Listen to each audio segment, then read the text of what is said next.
Bistecca alla Maremmana.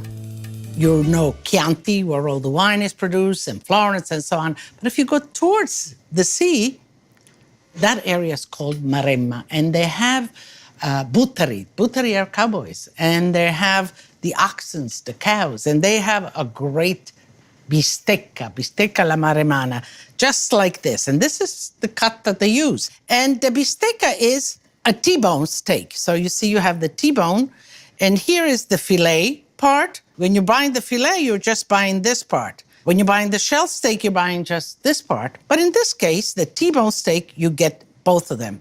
And the width of it, 3 good fingers of mine in height.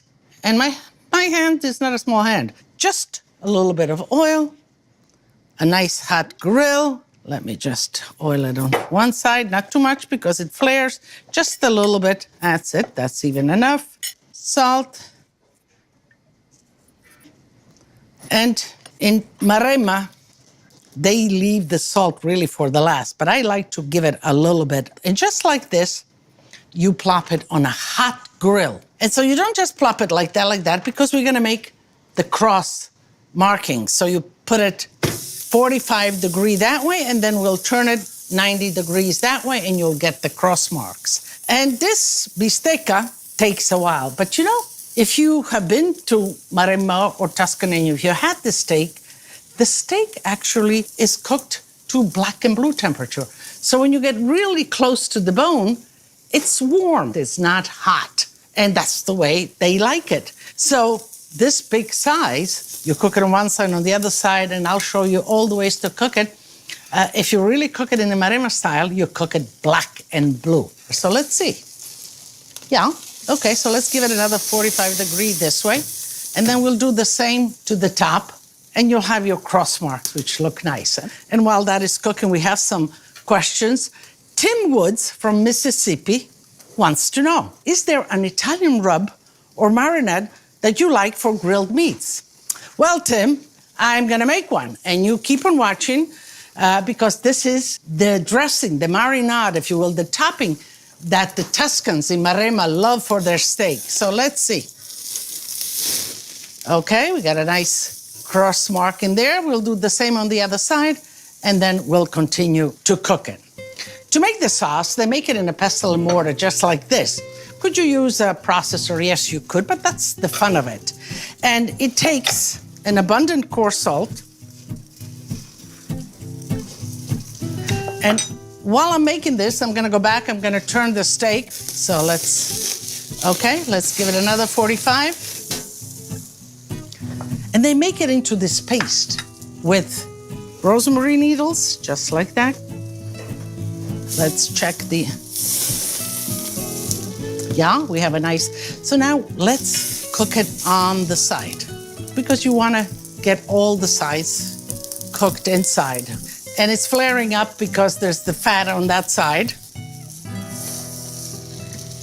On that side as well. So you cook it on all sides. Let's go back to the sauce.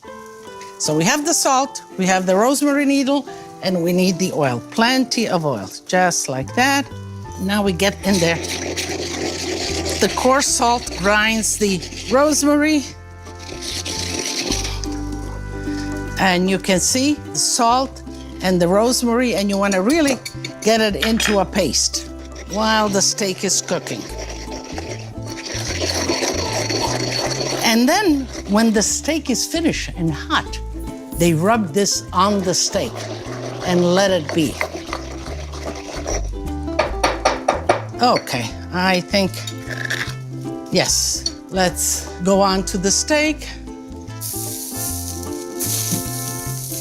And you want to cook it on all sides, being that it is so thick.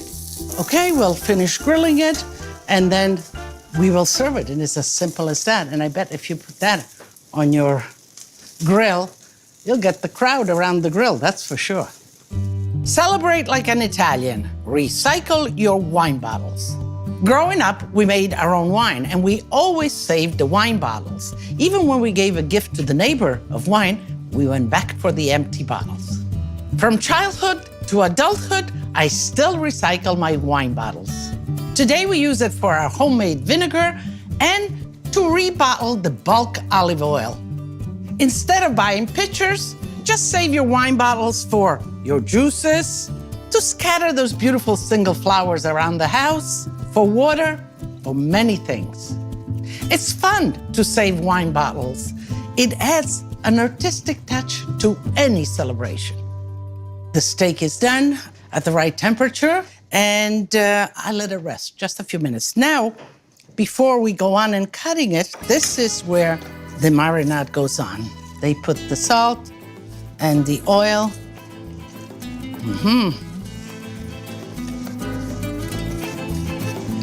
And we are ready to cut.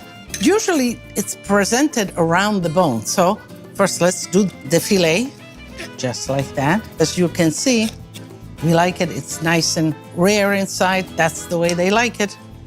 And so let's do the...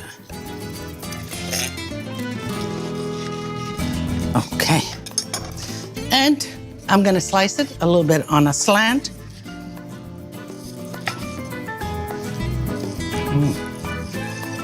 Push it back together right there. And I'll do the same to the filet part.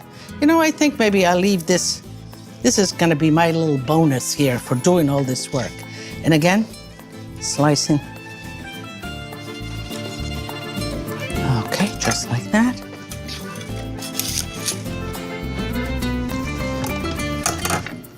You present it like this, and voila. Some nice fresh rosemary from the garden. There's certainly plenty of it. And this is my little piece here. And bistecca alla maremmana. And you know, there's an old Italian saying, chi ha veramente fame non ha bisogno di condimenti. And that means who's really hungry needs no side orders. And let me tell you, I'm okay with that saying right now because there's delicious and plenty of it. So.